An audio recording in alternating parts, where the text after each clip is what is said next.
Bonjour, Grégory Kuchinski, je suis donc neuroradiologue au CHU de Lille dans le service du professeur Kogo. Je suis originaire de la région, j'ai fait toutes mes études médicales à Lille. J'ai ensuite choisi un internat de radiologie et d'imagerie médicale. Pendant cet internat, j'ai fait mon internat à Lille, j'ai pu faire un interchu à Bordeaux et un master 2 à Paris, à l'hôpital Sainte-Anne. Au retour, donc, j'ai commencé un clinica ici en neuroradiologie à Lille et je suis aujourd'hui maître de conférence dans le service.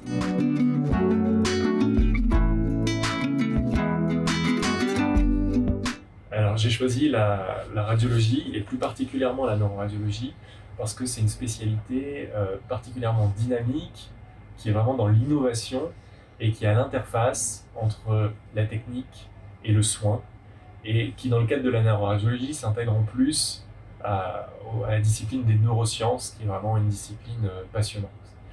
Donc l'imagerie, elle est vraiment, ce qu'il faut bien comprendre, c'est qu'elle est au cœur de la prise en charge des patients et du parcours de soins du patient.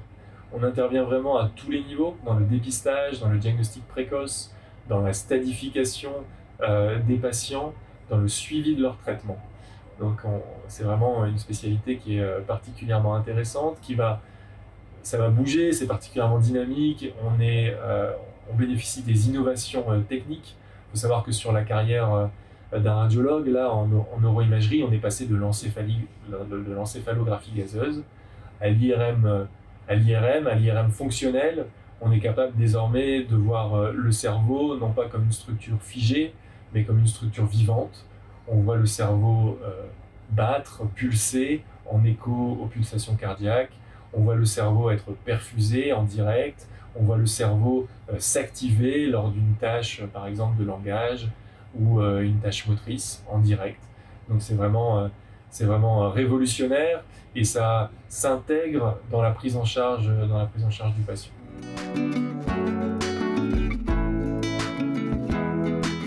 Alors il y a vraiment deux aspects dans notre pratique quotidienne. Il y a le côté diagnostic et il y a le côté interventionnel. Donc d'un côté, on va participer à la prise en charge des patients au moment du diagnostic et de leur suivi en vacation.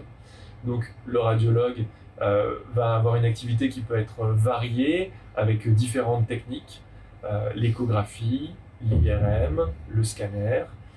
Il faut bien comprendre que l'activité, elle ne se limite pas juste à l'interprétation des images, mais il y a vraiment toute la préparation de la vacation, de bien prendre connaissance du dossier du patient, de ses antécédents, aller l'interroger pour compléter les informations qui figurent pas dans les demandes d'examen. Il y a choisir le protocole qui soit le plus adapté, l'examen, mais ensuite également les séquences, la technique qui va permettre de répondre à la question posée. Ça, c'est vraiment très très important.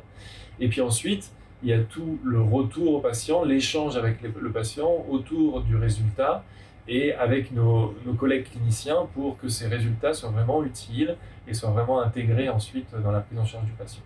Ensuite, il y a le côté radiologie interventionnelle, où là, c'est organisé autour pour ce qui est de la neuroradio, du traitement des anévrismes par embolisation, du traitement des malformations artério-veineuses, mais également du diagnostic avec des artériographies diagnostiques.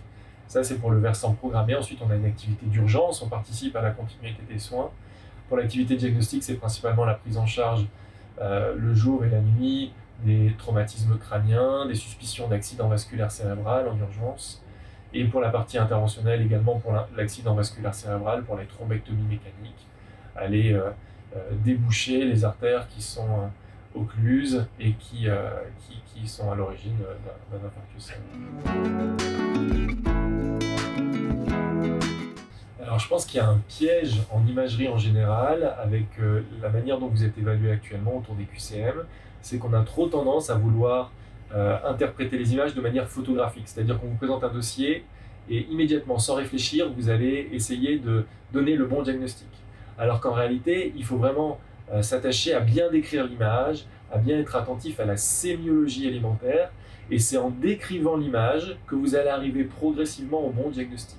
Ça vous permet d'éviter les pièges, les choses qui ressemblent à quelque chose de fréquent mais qui en réalité ne le sont pas.